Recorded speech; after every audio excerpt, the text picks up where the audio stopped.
Right. Well, good evening, everyone. I'm so pleased that you've been able to join us today. I'm sure you're going to have a very enjoyable and very edifying time this evening. Our lecturer is with us, and we will be starting in a few minutes. I'm Mila Stroganoff. I'm the programs director for the Friends of San Pedro Valley Park, and welcome you all. I'll just give you a heads up that on Saturday, March 25th at 4 p.m., we're going to have Dr. Joseph Zuzak speaking to us with about bats. He's a top-notch specialist where bats are concerned, and it should be a thoroughly interesting and lecture. So please join us. It's called the lecture is called The Fascinating World of Bats. So put that on your calendar, mark it, March 25th, Saturday, 4 p.m. And since not everyone was with us a few minutes ago, I'll just reiterate that questions, if possible, please put in Q&A, and any comments or just chit chat in chat so that we have two separate sections. The Q&A will be handled at the end of the lecture. The lecture will run an hour, so please sit tight and stay with us until the end, and I'm sure you'll enjoy it and learn a lot. So just bear with us. It's full of fascinating information, so please stay with us. And yes, this lecture will be recorded and it will be available on our website. I'm not quite sure when, because our IT specialist happens to be away at present in India. So not too sure about that, but we will definitely have it posted sometime in April. And now I have the privilege and the honor of introducing our speaker today, who is none other than Loretta O'Brien. And she is co-founder and director of Pacifica Gardens. She has been the garden manager and a part of Pacifica Gardens leadership since its groundbreaking in 2008. Loretta is an avid gardener who has been growing fruits and vegetables on the coast for nearly 20 years. She has training in urban permaculture design and bio-intensive mini farming. After retirement from chiropractic practice, she started a small plant nursery, Fog Time, which is focused on offering veggie and herb starts that thrive on the San Mateo coast. Loretta has a passion for successful backyard edible gardens and offers consulting services for her fellow coastsiders. So one of our very own coastsider will be giving us this lecture. So Loretta, please take it away. Okay, great. Well, thank you, Mila, and welcome everybody. So as Mila said, the lecture will go about an hour. This is an edited down version of a 2.5-hour workshop that I had been doing before the pandemic. So hopefully I'll be able to get in as many things as possible. And as we're going, if you'll just write down your questions, as Mila has said in the Q&A, hopefully we'll be able to get to your questions. I am the co-founder and director of Pacifica Gardens, and I have a small little business called Fog Time here in Montera. And so it's just, my own little gig. So I sell starts at the farmers markets, etc. So one of the things that I see quite a bit when people say, I want to start a garden, but I don't have a green thumb. And it's really just about learning some basics about soil, compost, planting, watering, and especially on the coast side, what types of fruits and vegetables grow well. Sometimes people, they come from the East Bay or they come from a very warm climate and they try to plant pickling cucumbers or large tomatoes or something like that, and they can't figure out why it is that they don't grow. It's really just our climate. So if we have enough skills, all right, if we have enough knowledge of what grows here on the coast side, pretty much anybody can be successful.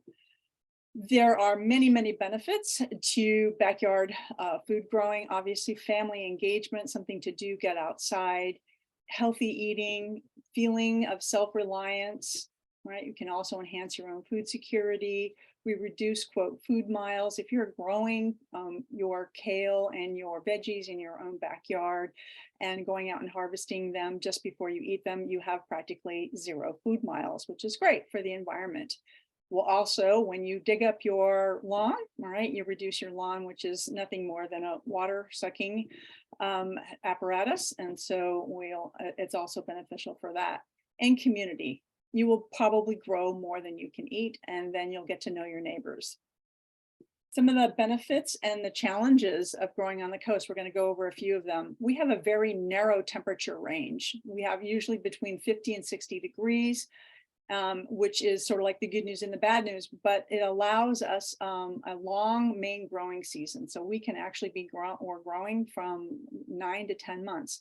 I just got back from Colorado where the growing season is very, very short. They don't plant anything before Mother's Day. And usually when the chill comes in, say in September, they're done. So we have a nice long growing season. So, and we also, which gives us an opportunity for multiple successive plantings, and if you want to, year-round bounty. However, our low temperatures, all right, also make certain crops, all right, warm weather crops, a little bit challenging. Okay.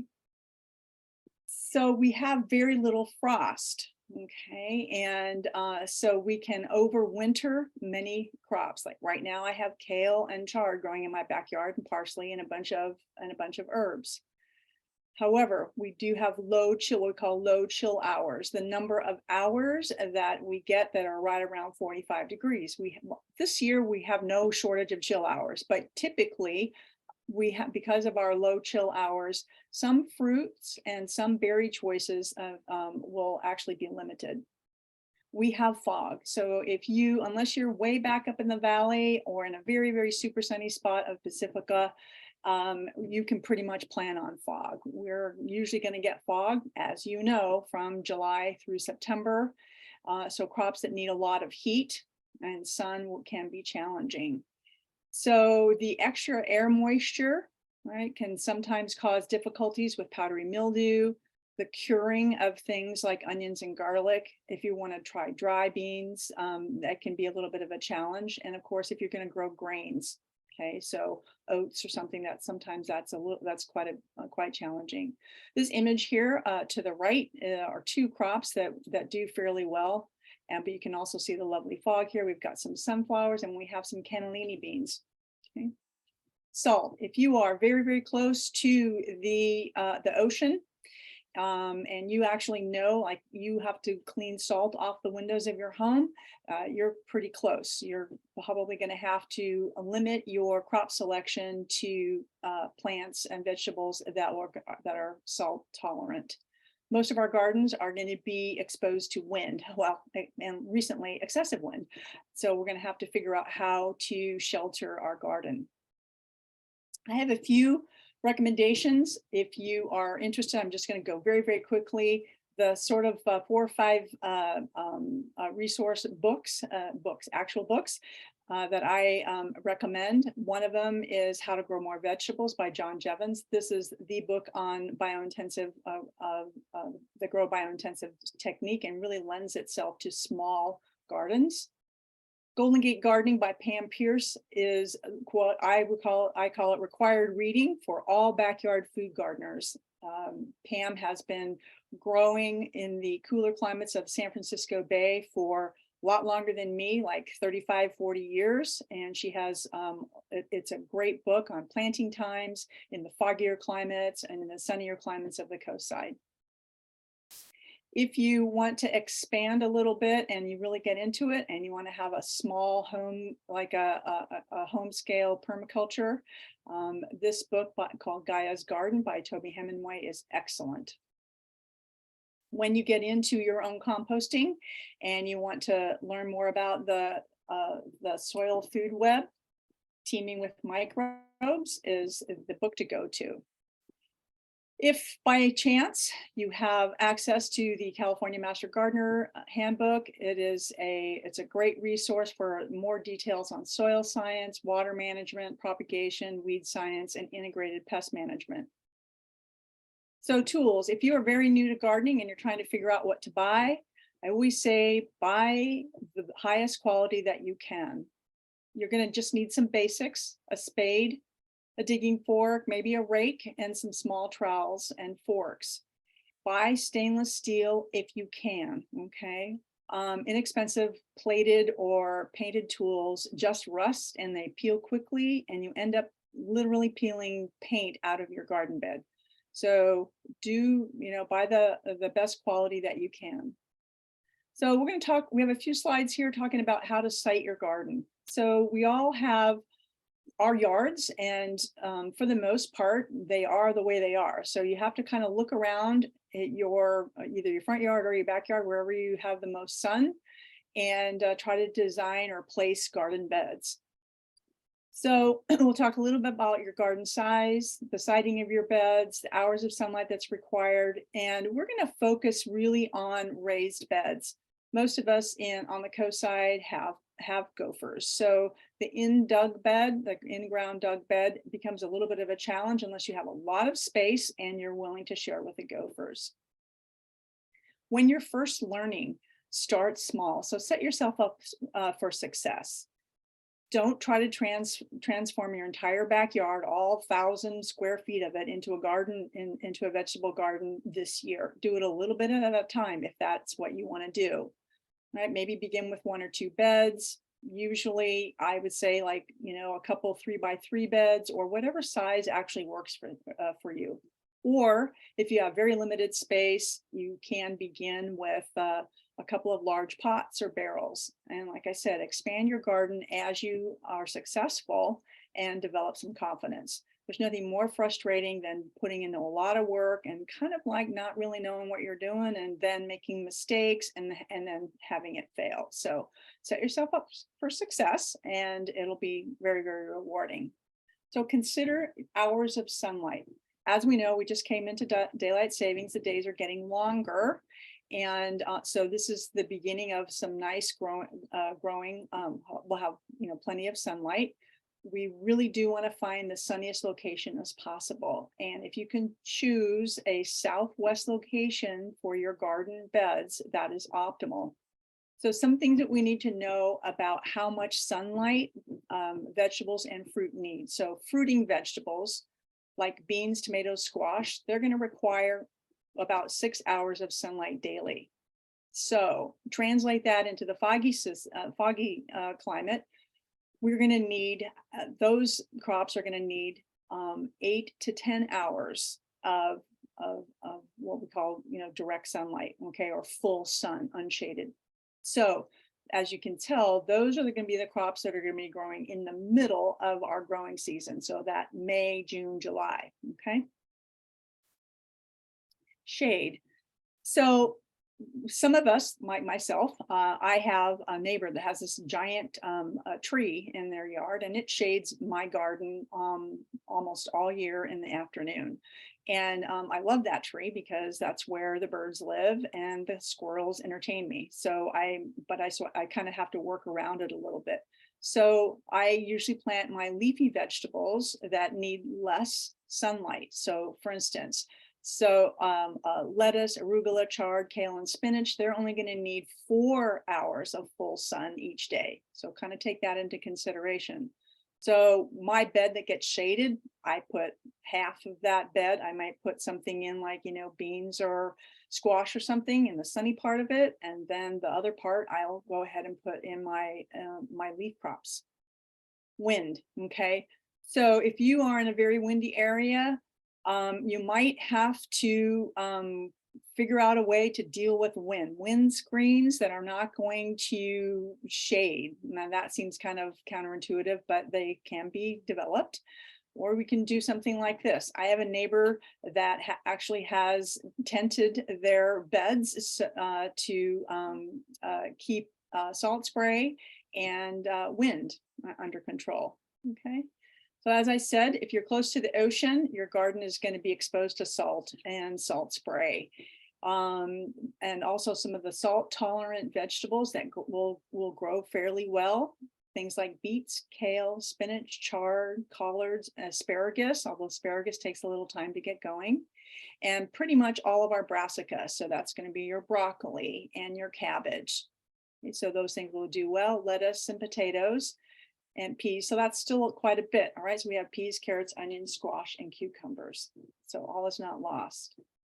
One of the things that are going to be challenging at times, depending on how far you up on the hill or how far or how close you are to open space, deer, all right, and other wildlife can destroy your garden beds and fruit trees, unfortunately, in record time. So consider the idea of deer proofing your garden beds. This is a very lovely kind of a U-shaped raised bed arrangement here that is actually will help keep the deer out. And if you want to keep squirrels out, then you're just going to actually have to put screen on top of it as well. Make sure that you fence your garden beds. Keep your dogs, chickens, and goats out of your garden beds because they will eat them, your veggies, very, very quickly. And I just remember a few years back when my two dogs decided that they were going to harvest all the carrots out of the carrot bed. So I went out there and they had dug up the entire bed. That's when I decided that I would go ahead and fence off just, just with temporary fencing so that my dogs would not eat my carrots anymore. Dad didn't realize that they enjoyed carrots so much. Let's talk a little bit about some of the beds. This is actually quite a fun herb spiral that an AmeriCorps team built at Pacifica Gardens from used concrete, right, in 2015. It's now, of course, planted, but it's you can get very, very creative. There's obviously different types of garden beds. There's the old-fashioned way where we're actually going to be digging into the ground. And then there are raised beds. Like I said, we're going to talk more about raised beds because of our abbreviated time, but then also too, most of us are going to have to screen for gophers. Advantage of the raised beds are many. Easy access for the gardeners. We have the ability to create optimal soil texture. So if you have clay is your native soil or super, super sandy, you'll have an opportunity when you make raised beds to optimize that because you're actually going to buy soil to fill those beds. And unless you have a pile of soil somewhere. And you have the ability to add gopher screen. And this is the #1 reason why you want to have raised beds. And if you're going to install a drip irrigation system, it's actually a little bit easier to install and maintain a drip irrigation system with a raised bed. So no matter what you do in terms of your design, if you're going to do something huge, like this is a giant raised keyhole bed, which is super expensive, okay? But you can see through a bed like this, you have access. The gardener can get inside and the gardener can get outside. And we're also going to have plenty of room for the root systems, okay? And you want to make sure that your beds are easy to irrigate if you're going to use either a hose or even if you're gonna put a irrigation system in. Okay, and you can get as creative as you want. I've seen there's all different kinds of beds that you can create. Some of the materials that you can use of untreated lumber, and that's super important. Redwood, cedar. Fir doesn't last as long, but again, untreated. Natural stone, interlocking landscape blocks. All of these can actually be adapted to a gopher screening strategy, although we're going to specifically talk about lumber in a minute. Recycled materials such as urbanite and you can use reclaimed lumber. My first big garden on the coast side, I used old fence boards. They were 1x8s, I think. And we built those beds from the reclaimed fence boards. And actually the garden did last, those beds did last for several years. Things you want to avoid when you're making raised beds. You want to avoid pressure treated wood made prior to 2004, okay, because it has chromated copper arsenate in it, which is toxic, okay. Railroad ties have creosote in them, also toxic. Railroad ties make great steps in your garden, but not great garden beds. Old tires. There's an ongoing debate about whether old tires are toxic or not. I just as soon not use them. It's a nice idea. If that's all you have, then fine. But if you can avoid them, great. Avoid painted wood. The paint will just chip off. And I always like to avoid plastic whenever possible. Optimally, our raised beds should be screened. Okay, so the bottom is open. This is an image of a new bed that I had built a few years ago, and you can see the bottom of the bed has screen. It does not have wood on the bottom of it. Okay, this type of screen that the most optimal, that will last the longest, is something called the 1/2 inch and 19 gauge galvanized quote hardware cloth. This stuff is not very easy to work with, but if you get your bed screened with it, they'll last quite a bit. They'll last quite a long time. There's also something called gopher wire, and that is 1/2 inch. All right, I forgot the inch part there. 1/2 inch galvanized hex gopher wire. It is, you can usually buy it at a place like Lingso. It's not that easy to find, and it's usually 4 feet wide. The hardware cloth is easier to find, and it's in multiple different types of widths, 2 foot, 3 foot, 4 foot, 5 foot. I've never purchased it 6 feet wide, but you might be able to. Okay. Avoid using chicken wire, your regular 1 inch hex chicken wire. Couple of reasons. The wire itself, it's not galvanized. It will, it actually will corrode quickly. And guess what? The baby gophers can get through a 1 inch hex. So we want to, since the purpose of doing all of this is to keep the little gophers out, don't use that, okay? When you're building your beds and you have room, you'll get the most out of your garden beds if you can create them at a minimum of 3 by 3. Now that's not always possible, okay? 3 feet by 3 feet. It's actually kind of like this magic size where we'll have optimal plant synergy and we'll have a little bit more versatility. It's easy to calculate, etc. If you have beds that are wider than 4 feet, okay, they're a little bit difficult to work in. So my new beds are 4 feet wide by 8 feet wide. By 8 feet long. Okay, so there they are, all lined up, sloping down my my Montera yard. We did this a few years ago.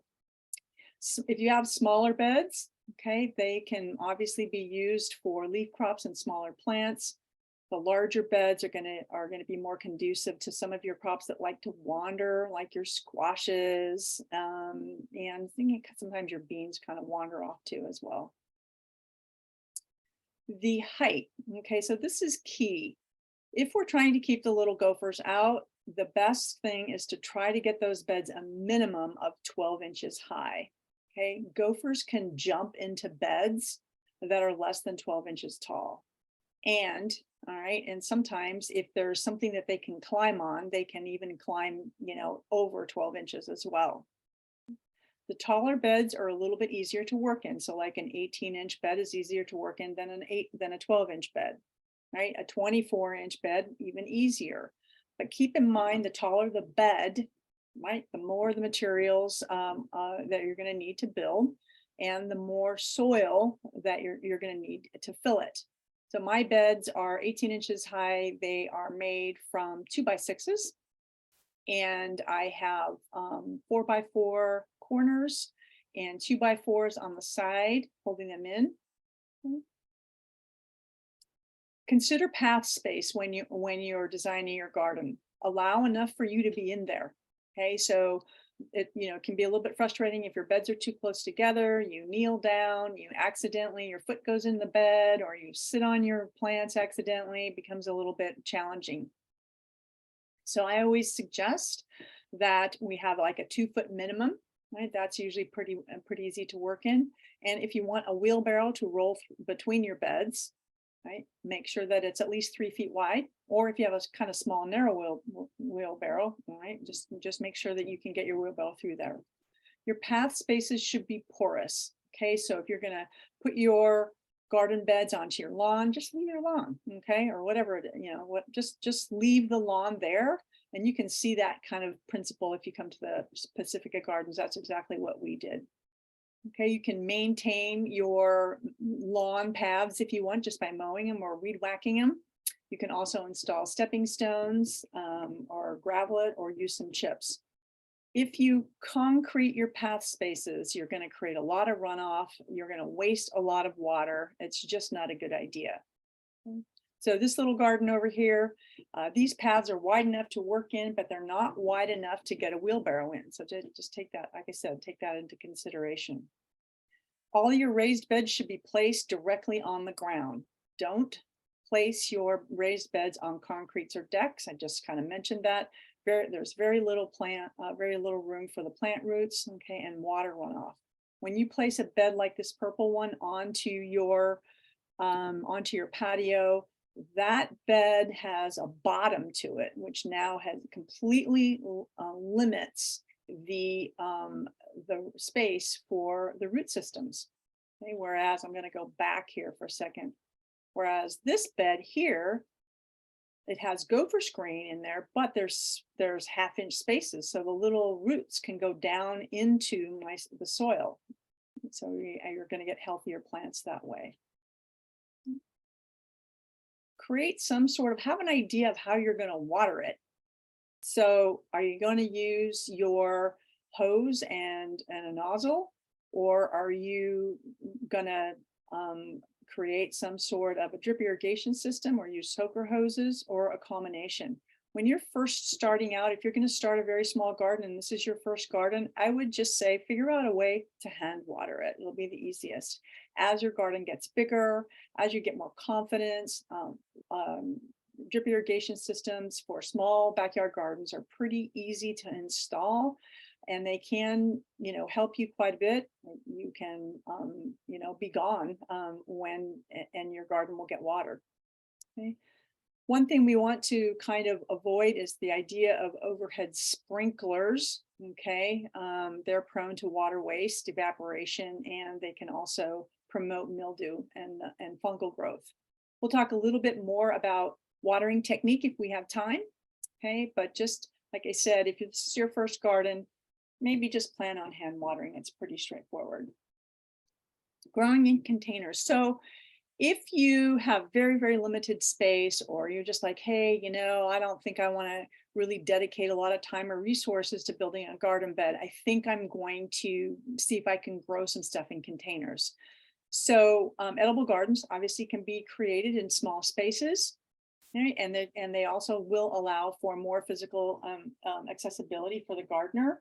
And obviously the gophers and the moles will not be attacking. So just so you know, there's a few drawbacks to the container gardening. They are less water efficient. So because they're so raised up, they're small, they'll dry out a little bit more quickly. So that's one thing that you have to take into consideration. I always like to recommend clay pots, wine barrels, or wooden planters, because they hold water better than plastic containers. But if all you have is plastic pots, get the biggest ones you possibly can and go from there. Okay. Containers are great for growing herbs and strawberries, leafy vegetables, and other shallow rooted crops. I don't usually recommend containers for the larger things like squash, although that said, I have grown squash in a barrel before, so anything's possible. Let's take a look at soil for a second.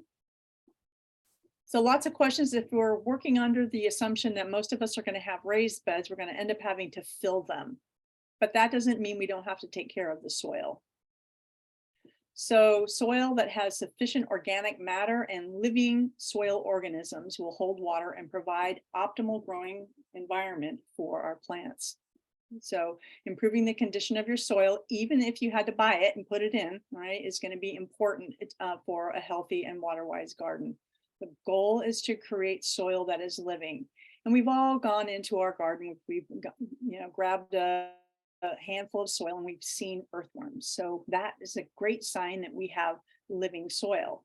If you dig down into your garden bed and there is nothing there, you can't find any sign of life, then you know that you actually need to do a little bit of work. So the best garden soil is going to be a mixture of all of the three soil particles. So I'm sure we've heard of sand, silt, and clay, right, at the various percentages. So some type of mixture. And we're going to add about 5 to 10% organic matter. Organic matter is nothing more than carbon, okay? And we want to have some living organisms. Okay, our living organisms are going to bind the soil particles, create and maintain pore space, and feed the root system. So very, very important that we take our soil very, very seriously. For our raised beds, we're going to fill the beds with purchased, and I say purchased topsoil or sandy loam from a reliable garden supply source. And I kind of caution people about finding and using soil from construction sites unless you really know what happened in that soil and in that dirt at that time. You might want to avoid it. Sometimes it has contaminants and construction debris, etc. The new raised beds with new topsoil are still going to need improvement, okay, with some living compost. So we're going to add about a 1/2 inch to 1 inch of compost. If you don't have a homemade compost, purchase high quality organic compost. My favorite place to buy just about everything for my garden is Lingso. Lingso is in San Carlos. You can buy the bag full, or if you have a truck, you can go and they'll load it up for you with, in the back of your truck, right? They'll just take the big old giant tractor and put it in your truck, and you can take it home and scoop it into your garden beds. So other composts that Lingso, like I said, has the best composts, but Gardeners in Bloom has a decent organic compost, as does EB Stone. I try to stay away from the big box store compost because they tend to be a little bit unreliable. Sometimes the materials are unknown, that kind of thing. So do the best you can in terms of getting the highest quality compost that you can find. Once your raised beds are in place, you really shouldn't have to do any digging or much digging. You may have to do some loosening from crop to crop, but usually if you're taking care of it, it shouldn't compact too much, okay? And you won't have to do any quote digging.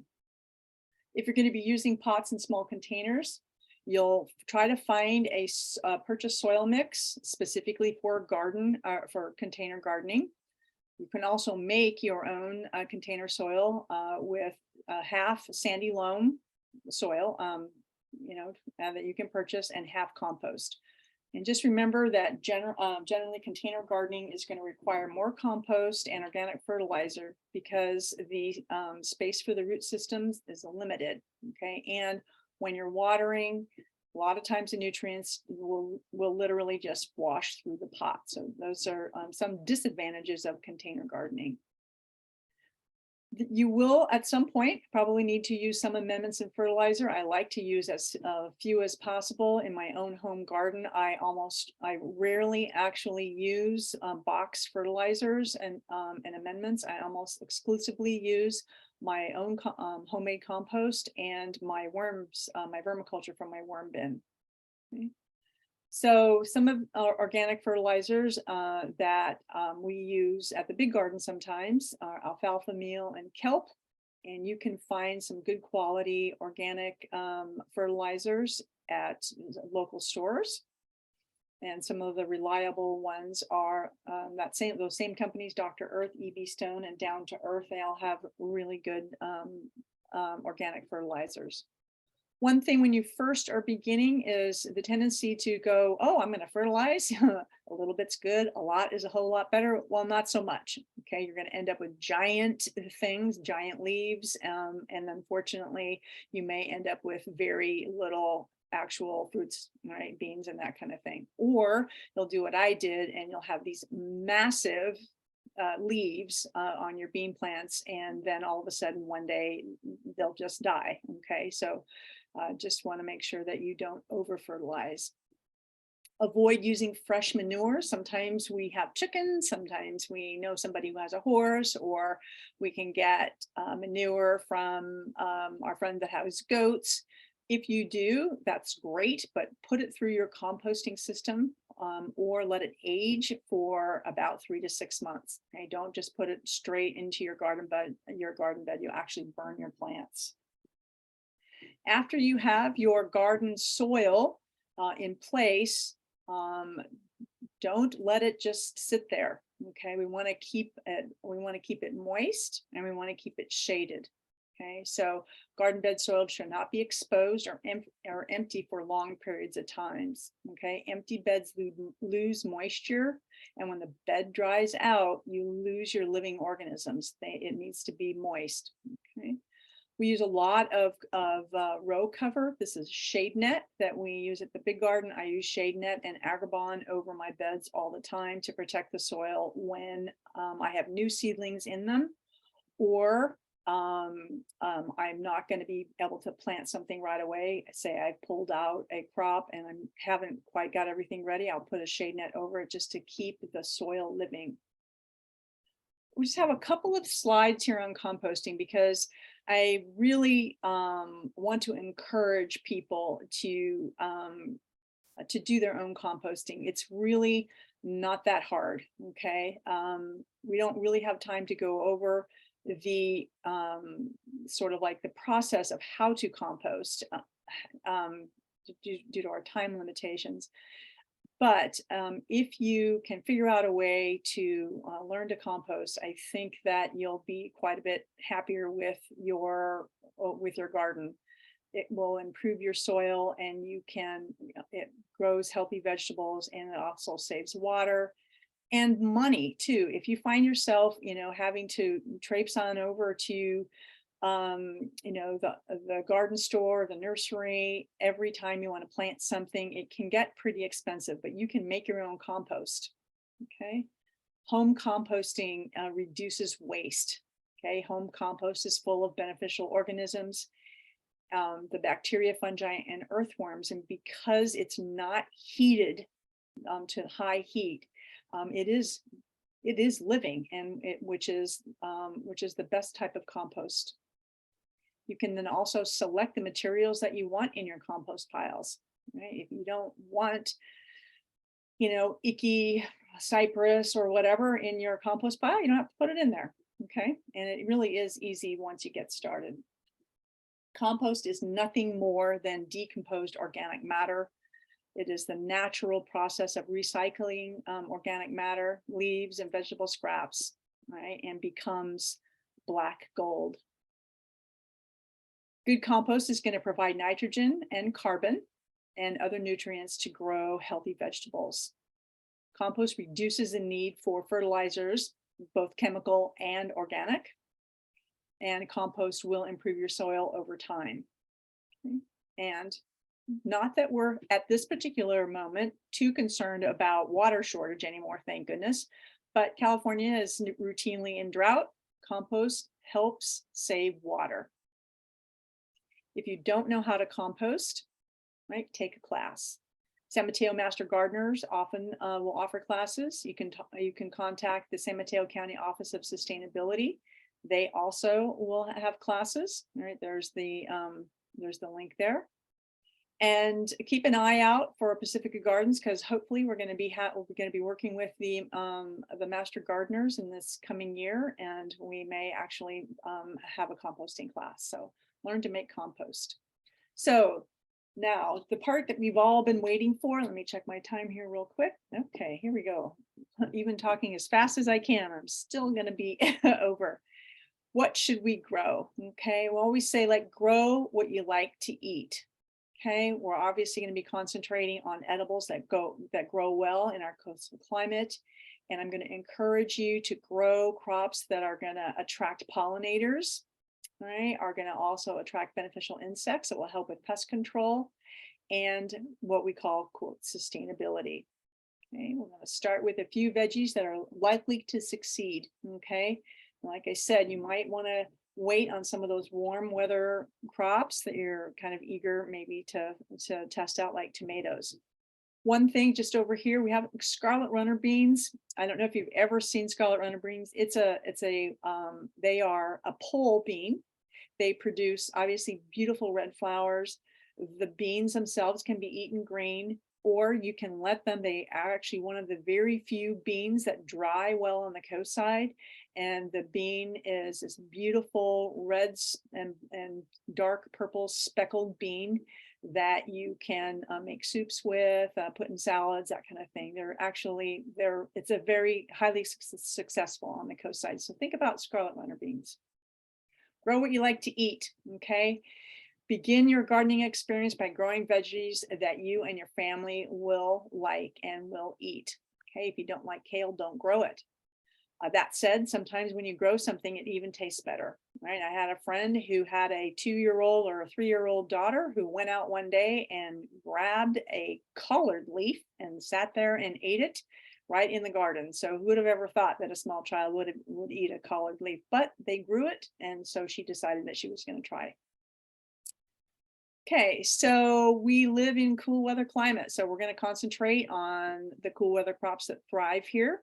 So we have other, quote, warm weather crops like tomatoes, pickling cucumbers, peppers, and melons. Typically don't do well on the coast. That said, there are some of those that are adapted to cooler climates, and we'll talk a little bit about that. Here's your list. This is a lot of crops that will do well on the coast. Long list: arugula, beans, scarlet runner beans, beets, broccoli, cabbage. The entire brassica family does very, very well. Lettuce does well, onions, peas, potatoes, pumpkins, the smaller variety pumpkins, not your giant pumpkins. We don't have enough heat for those. Radishes you can pretty much grow anytime, right? Spinach, strawberries, and some what we call low chill blueberries. And most herbs do very, very well on the coast. Just caution you not to try to grow your traditional pesto, Genovese basil. It's not hot enough here to grow here unless you have a greenhouse. Some warm weather crops that can adapt to the coast side: dwarf corn. Okay, the bicolored dwarf corn, an open pollinated variety, does pretty well. There's a cucumber called the Marketmore cucumber we grow all the time. Does well here on the coast side, but your pickling cucumbers and some of your other cucumbers do not do very well. I know some people have success with the English cucumber. Obviously, it's grown in a cooler climate. Garlic in the fall, dark green, zucchini does pretty well. Some of your yellow squashes will do well in the patty pans, and cherry tomatoes, oddly. Some red cherries and sun gold do well, and some small salad tomatoes. So like the new girl, the early girl. Don't try to plant a beef eater, okay, or any of the big, large slicing type tomatoes. They do not do very well. You'll end up having a lovely plant, maybe some blossoms, and even if you do get a tomato out of the whole thing, it will likely be flavorless and kind of pithy, okay? Winter squashes, you have to kind of pick. There are a few that do okay. We've had great success with spaghetti squash, and kind of every other year we have pretty good success with butternut squash. Acorn squash, not so much. We've tried a number of varieties, and some of the other hybrid winter squashes have not done well. Okay. So for these warm weather crops, the planting times are going to be very, very important. The one cherry tomato that does extremely well in our climate is the sun gold cherry, right? And they also do quite well in large pots. Keep in mind how much space you have and how big the plant will get. For instance, pumpkins, while very fun, right, can grow 6 feet or more wide. So make sure that you have that type of garden space. Okay. And like I said earlier, plants, if you can, all right, I encourage you to try to plant some crops for pollination, because pollination, as we know, pollinators, plants that will attract pollinators, the bees, about 2/3 of our food system is requires pollination. So and beneficial insects are also desired as well. So things like borage, calendula, flowers will also help attract beneficials. Some of my favorites are cosmos, alyssum, marigolds. They do very well. And if you have room, plant some quote compost crops like sunflowers, the corn. Actually, the corn stalks are great for your compost, and fava beans, of course, will help improve your soil. This variety of sunflower that we have here is called an autumn beauty. On the coast side, for your sunflowers, you should grow a small flower, not the big giant flowers, because well, I mean, if you're trying to look for a seed, sometimes they end up falling over in the wind, and the seed head itself doesn't mature. So the smaller flowers actually would do better. So let's talk about a little bit about planting. We're going to briefly go over seeds, transplanting, in-bed spacings, and some planting times. So I encourage you at some point, maybe when you're first starting, you become kind of intimidated, but when you're propagating seeds in small containers or flats, okay, is actually great. You end up reducing your water use if you put them in pots or small flats. It encourages it improves, your germination rate. So if you're planting seeds directly into your garden, you'll end up having to water the entire garden bed, okay, which actually increases your water use. Okay. When you plant your own and create your own seeds, right? I mean, not your own seeds, but when you create your own plants by propagating your own seeds, you can transplant the healthiest plants. Okay, so that's always a good thing. Okay, so in addition to saving water, growing your own starts gives you more vegetable choices, control over your planting schedule, like I said, healthier seedlings, and actually a huge sense of accomplishment. So I encourage you to try. We don't have time to go over a lot of details about how to do that, but I'm just on Rosita Road. You're more than welcome to come by anytime and ask. Some crops will do better if you plant them as seedlings, and some crops will do better if you plant them as seeds. Okay, so kale, collards, broccoli, chard, spinach, and lettuces, they do better from a seedling. Okay, carrots and radishes specifically need to be planted directly into the garden bed. They're very, very difficult to transplant, and really, I've tried it, all right, and you really don't want to. Radishes are a great crop to start with. They're very fun, especially if you have children. They germinate quickly, they thin easily, and you can plant multiple succession for continuous harvest over several weeks. Like I said, they're fun for kids as long as they don't think they're, say, strawberries. Okay, the taste is quite alarming for them if they actually think this little red ball is going to taste like a strawberry. I've watched their little faces when the kids come to the garden. Other crops like peas, beans, squash, cucumbers, and pumpkins can be grown from either from direct sowing the seeds or from seedlings, although I prefer to grow as many of the things as I possibly can from seedlings. Again, I get a healthier seedling. Okay, all right, so here we go.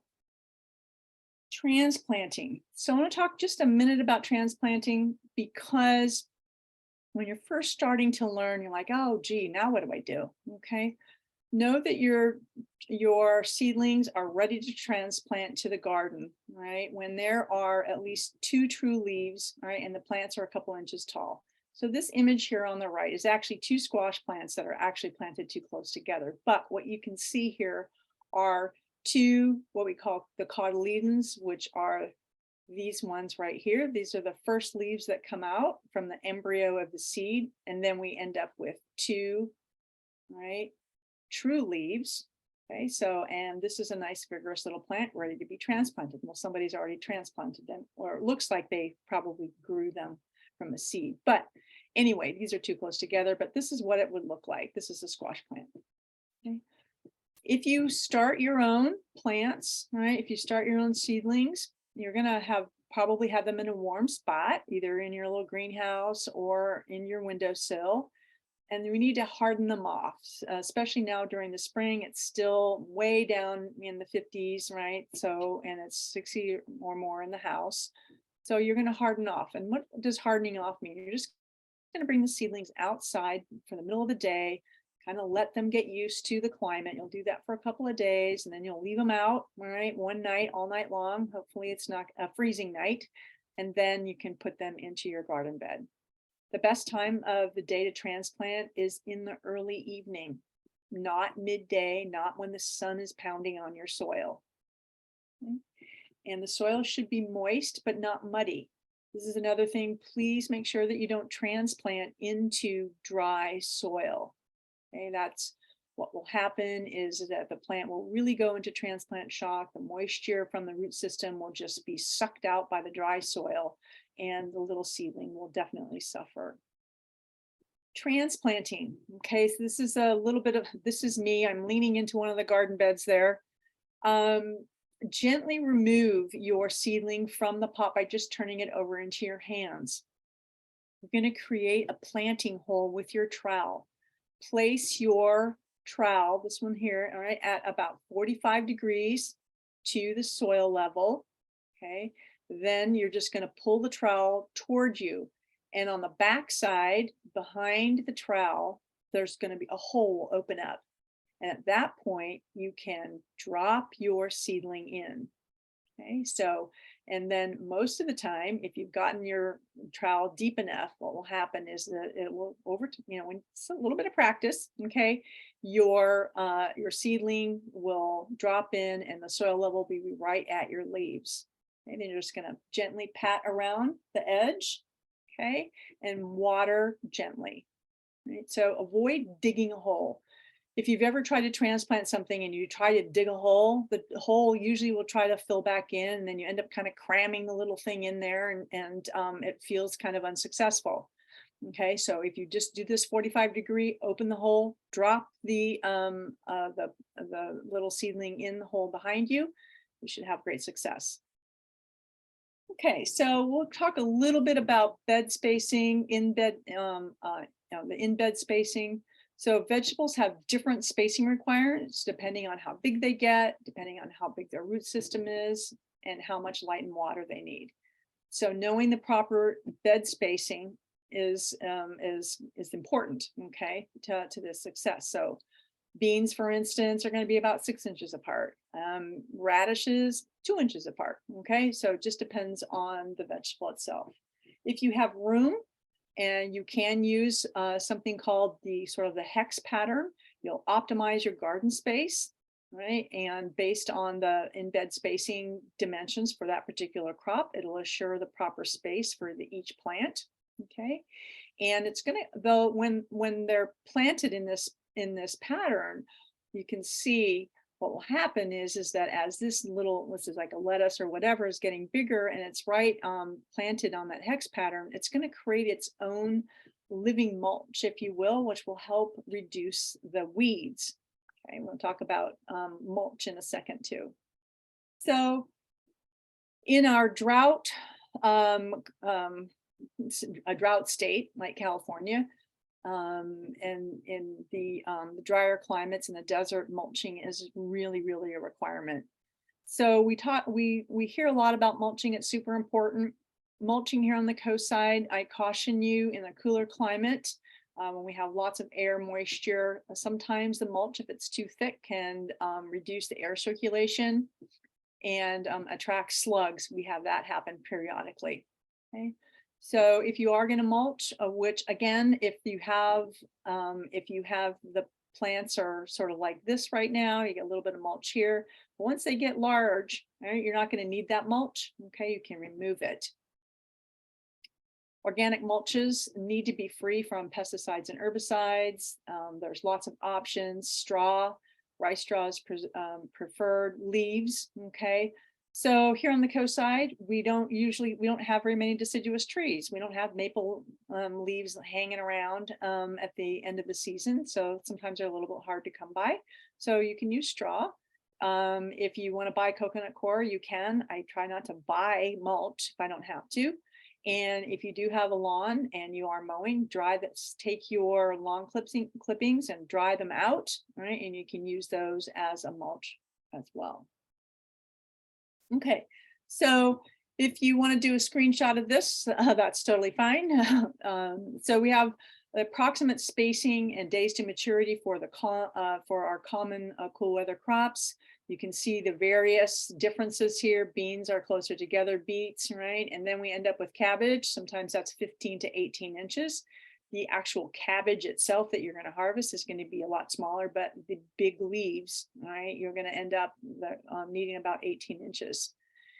And zucchini, all right, is another one. And some of our other squashes, they're going to need some space. Right, hopefully you've had a chance to take a screenshot of that. Planting times.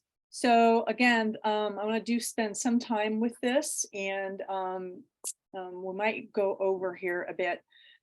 Because I think it's important to, especially on the coast side, to plant things at the right time. Even though we have a long growing season, sometimes if we get too eager and we plant some things that are too early before the soil temperature is right and before the day length is right, we end up not being successful. So beans, okay, so our green beans, our bush and pole varieties, mid-May, okay, think of like May 15th or even Memorial Day weekend or Mother's Day. April, it seems like, woo, you know, who knows, maybe next month we'll have a lot of sun and we'll think, oh, let's put the beans in. That's too early, okay? Believe me, I've tried it numerous times, and most of the time I'm unsuccessful. The bean plants actually die, okay? Beets, you do have a bigger kind of time frame there. You've got February to July. Broccoli, we have two. It's very much a cool weather. Sometimes we end up with a little bit of heat there in July. Okay, so we have a little bit of variability there. Let's see. One of the other things that I really wanted to show. Okay, cucumbers. Okay, your cool weather cucumbers. You think, oh, cool weather cucumbers, I can plant those in March. Trust me. Okay, it's too early. Even though it's a cool weather cucumber like the market more, you need to make sure that you don't get them in until May. Okay, so again, they're sort of like the beans and the cucumber, like in terms of the planting times. Kale.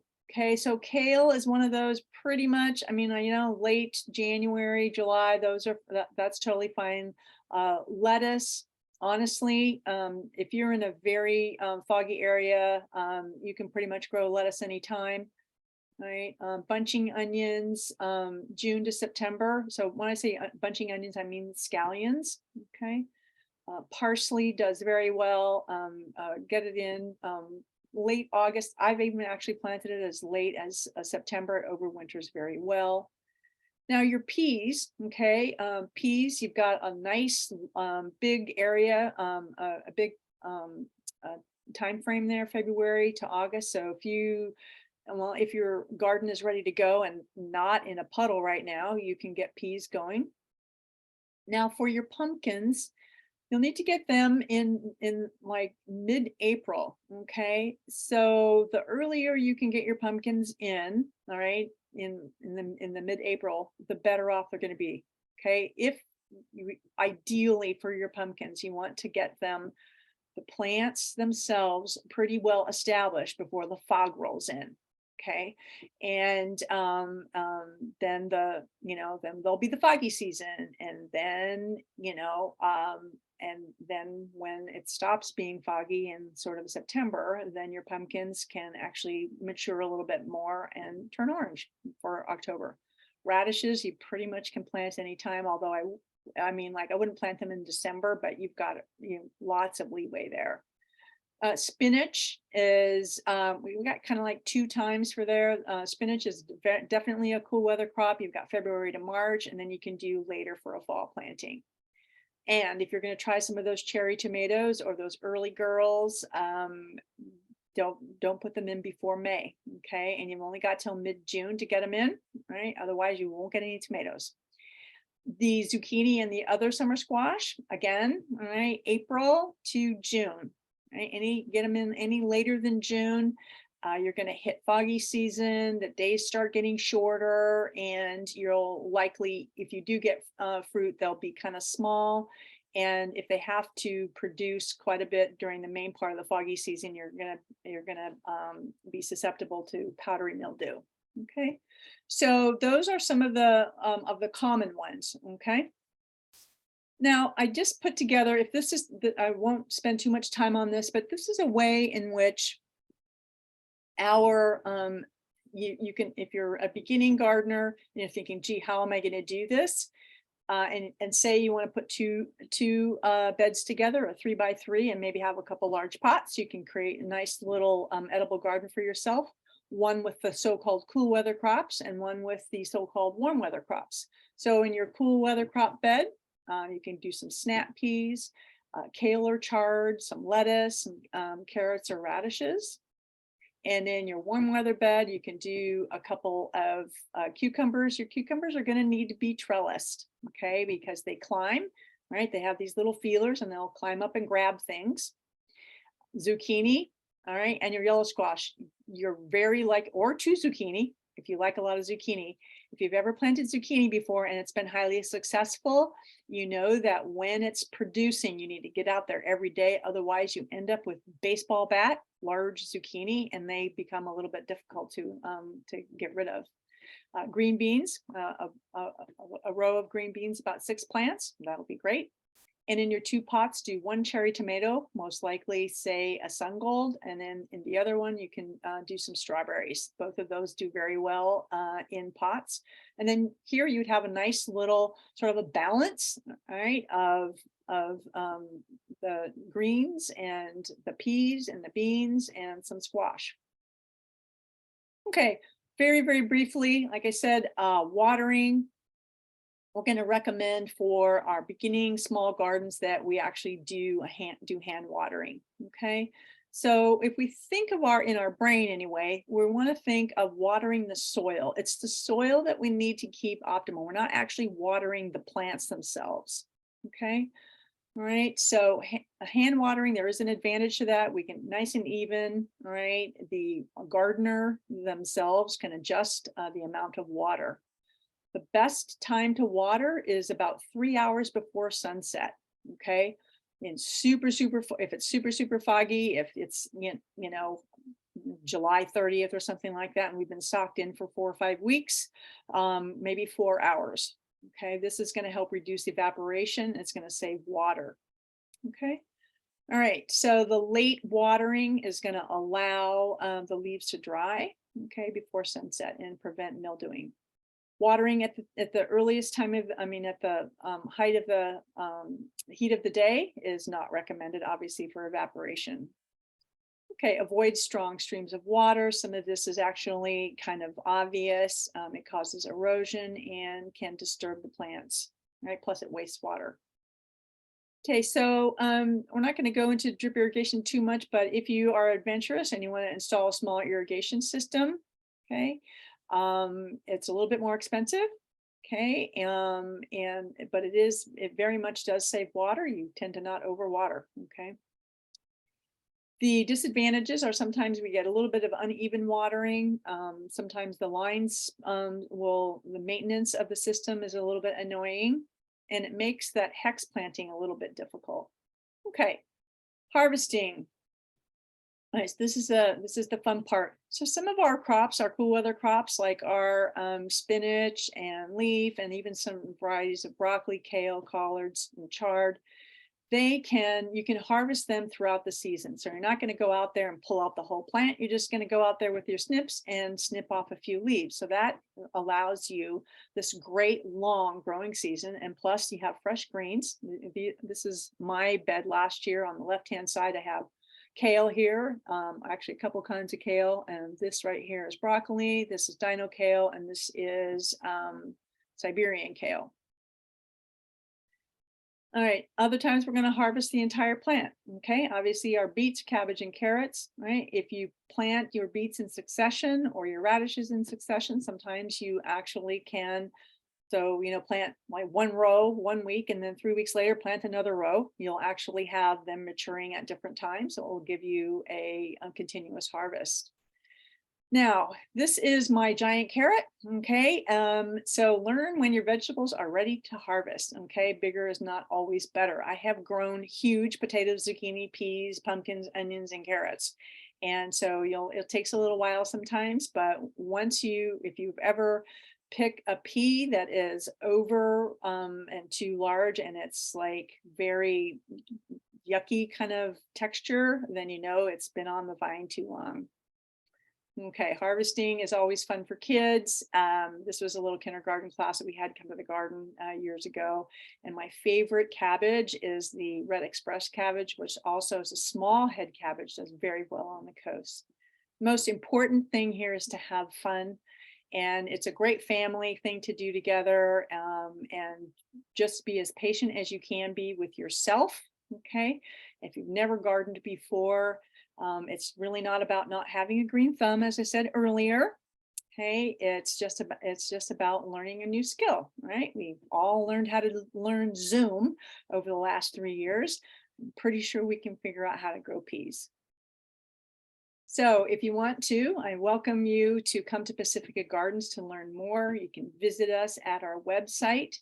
Just want to let you know, a little plug here for the garden. We have upcoming plant sales in April, right? So 2 weekends in a row, April 22nd and April 29th. We'll have cool weather crops. We'll have warm weather crops. We'll have strawberries. We'll have herbs. We'll have some cherry tomatoes. You can volunteer on Saturdays, weather permitting. Now we're there every Saturday from 10 to 2. And if you want to volunteer, you can, learn how the garden works.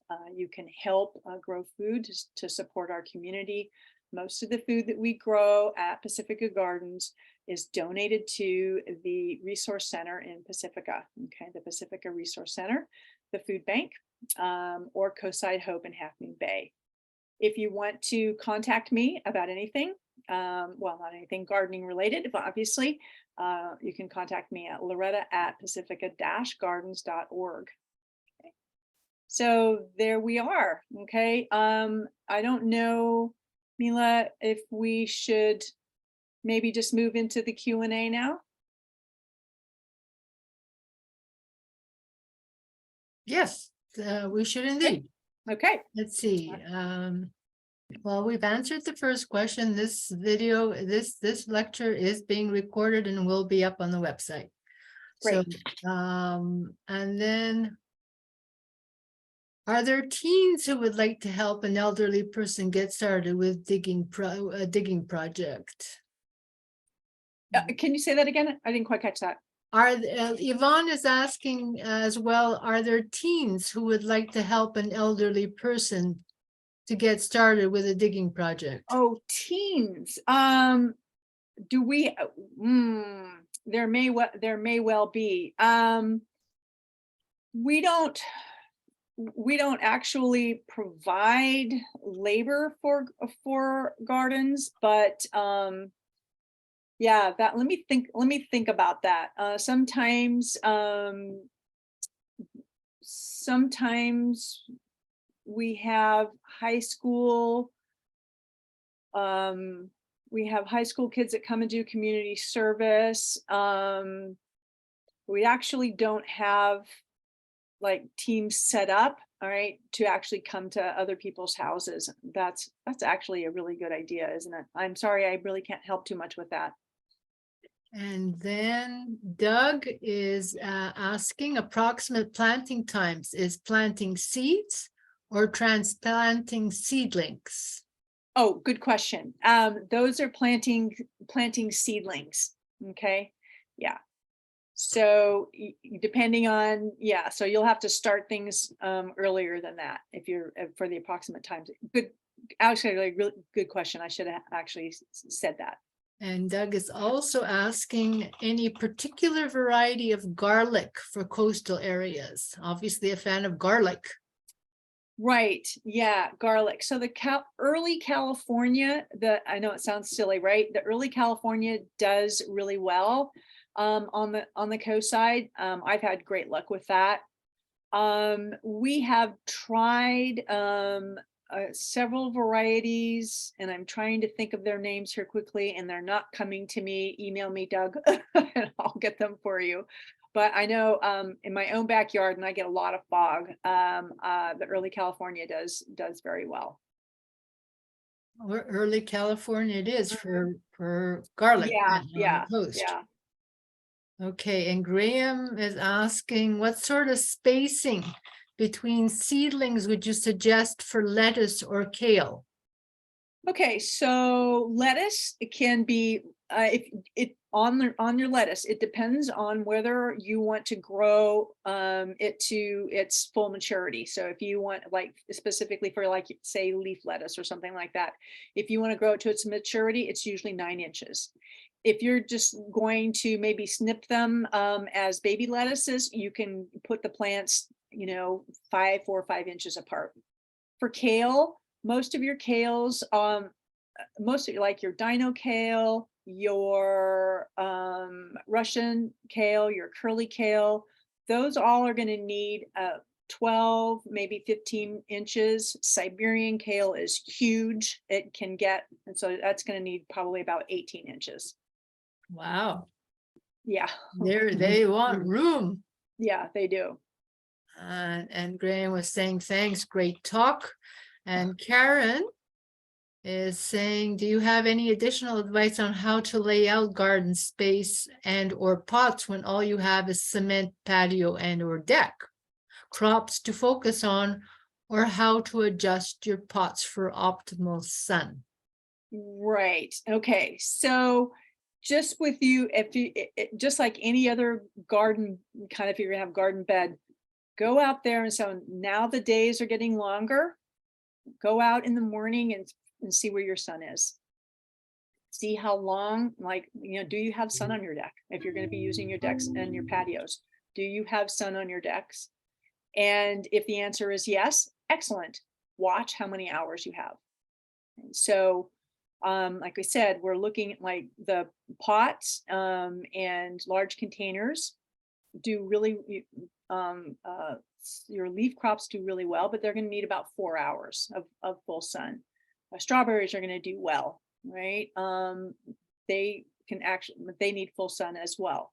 So just go on an investigation right now and start looking at things and looking at your space and see how many hours you have.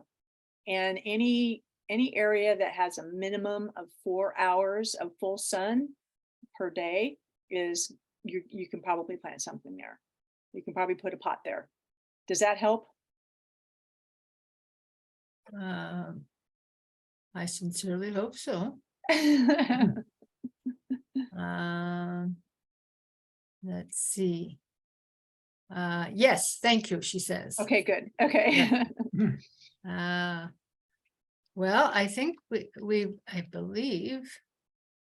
And Yvonne is saying, really wonderful webinar with so much useful information. Thank you so much. Oh, you're welcome. My pleasure. I do hope that you can grow well this year. And I must say that even though we have meandered into horticulture, but it's definitely part of botany, it is something so informative and necessary to know, and just a whole science all unto itself.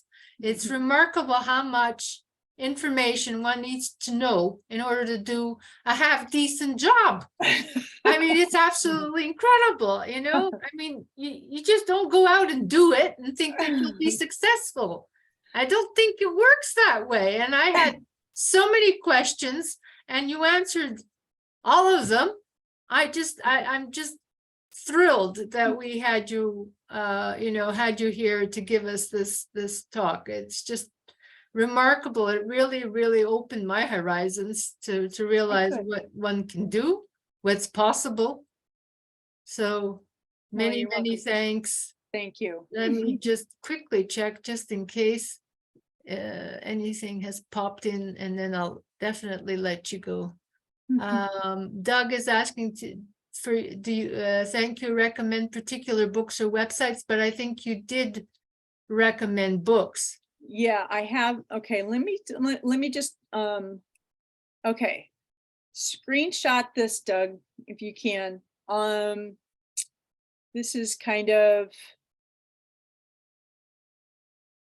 the top has the books, and sort of the bottom is the seed companies. Peaceful Valley Farm Supply and Grass Valley is my go-to place in terms of seeds, lots of open pollinated organic seeds. They are in Grass Valley right now, so they're buried in snow. But a great place. Territorial Seeds also has lots of organic seeds. And let's see. Yeah, I mean, and obviously countless YouTube videos. I can't tell you how many of those I watched, but those are the primary resources, if that is helpful. Well, I hope someone can, yes, if you take a photo of this should help. Yeah. And this there will be a recording up, but March, as Loretta was saying to me, is the time to have this type of discussion and lecture. So we definitely scheduled it in mid-March so that people could get ready and started to go forward with this type of project if you haven't done so before. And if you have, then you know where to make your improvements. That's right. Yeah. It's now's the time to think about it.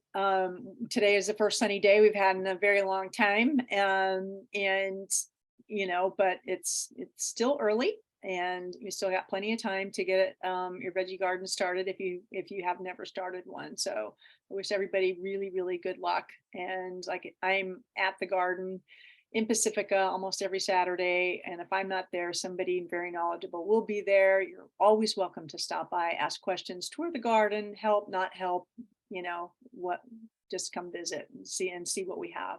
So, well, again, Loretta, many thanks. You're welcome. And I'm on behalf of everyone who was present and has remained thus far to the very end. So again, thank you for all this information, and hopefully we can have you back. Sure. My pleasure. Thank you very much, Mila. I really appreciate it. Okay. All right. Take care. All right. Take care. So folks, we are ending the webinar here. I'm going to end this. If you have questions, you can email Loretta. You can email Adrian, and perhaps we can get the questions to Loretta and she can answer you. All right. Take care. Good night. And thanks for joining us. Thank you. Good night. Bye. Bye.